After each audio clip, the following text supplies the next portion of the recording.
Imagine for a second that from the moment your baby is born, you could have their complete genetic instruction manual. I'm not talking about testing for just a handful of conditions, but for hundreds. And listen, this isn't science fiction anymore. It is the new frontier of genomic medicine, and it's poised to totally change how we think about health right from day one. And that's exactly the vision captured here by former NIH Director Francis Collins. It's this incredibly powerful idea of using our own genetic blueprint for preventative medicine, spotting and dealing with potential issues before they even have a chance to become problems.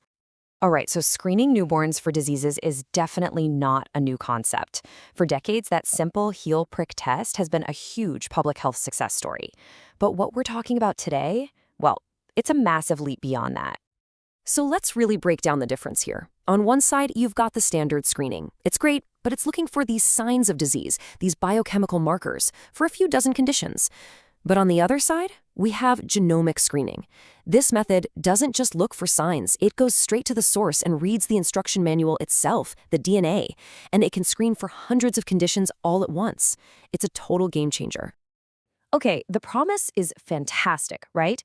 But to really get a grip on its true potential, and frankly, its challenges, we've got to move this out of the lab and into the real world.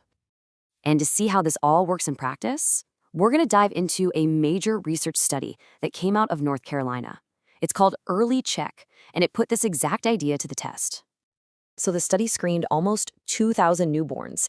And what's really clever here is that they did all this complex genomic sequencing using the exact same dried blood spots that were already being collected for the standard heel prick test.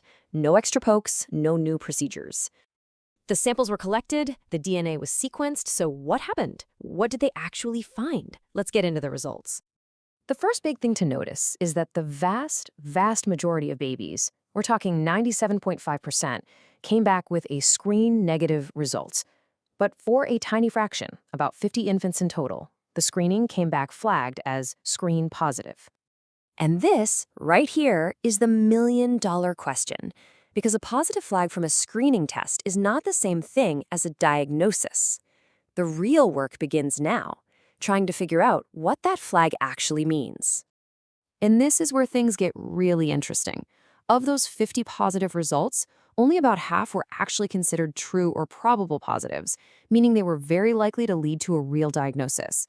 The other half? Well, they were either uncertain, just showed the baby was a carrier of a gene, or were potential false positives. This really shows you just how complex it is to interpret this kind of data. But here's the crucial takeaway. For those 28 families, the test delivered immediate, actionable information.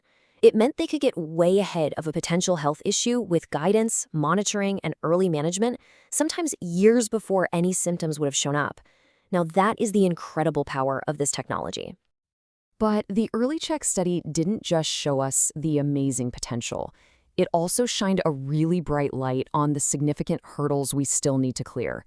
And it all comes down to a fundamental trade-off, the power of knowing early versus the burden of uncertainty.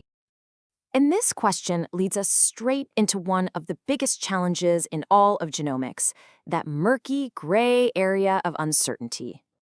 And that uncertainty actually has a name.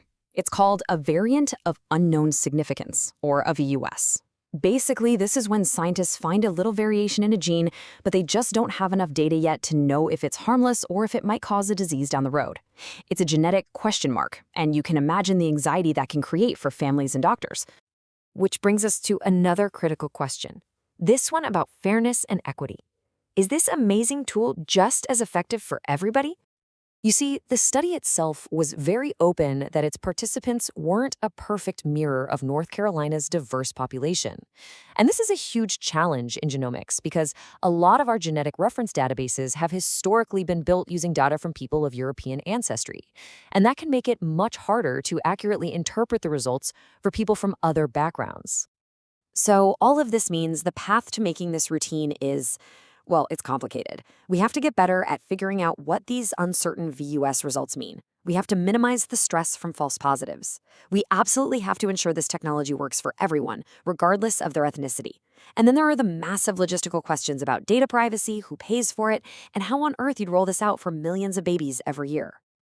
And, beyond all the technical stuff, This technology forces us to grapple with some really profound personal and ethical questions. Because this isn't just about data points on a screen, it's about a person's life story, right from page one. And maybe the biggest one is this idea of a child's right not to know. Think about it. When we screen a newborn, we are making a choice for them, a choice to uncover information about their future health that maybe they wouldn't have wanted to know once they're old enough to decide for themselves. Are we just protecting their health, or are we taking away their right to choose their own path with their own genetic story? And this really gets to the heart of it.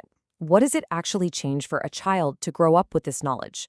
How does it shape their identity, the choices they make, maybe even the risks they're willing to take? And how does it change how their own family sees them, to have this genetic roadmap from their very first days? Does it empower them, or does it create a kind of shadow they can never quite escape? This science is moving at an incredible pace, and the potential to prevent disease is just undeniable. But as we stand here on the edge of this new frontier, it leaves all of us with the most important question of all, a choice that parents may one day soon have to make. If you could see your child's entire genetic blueprint, should you look?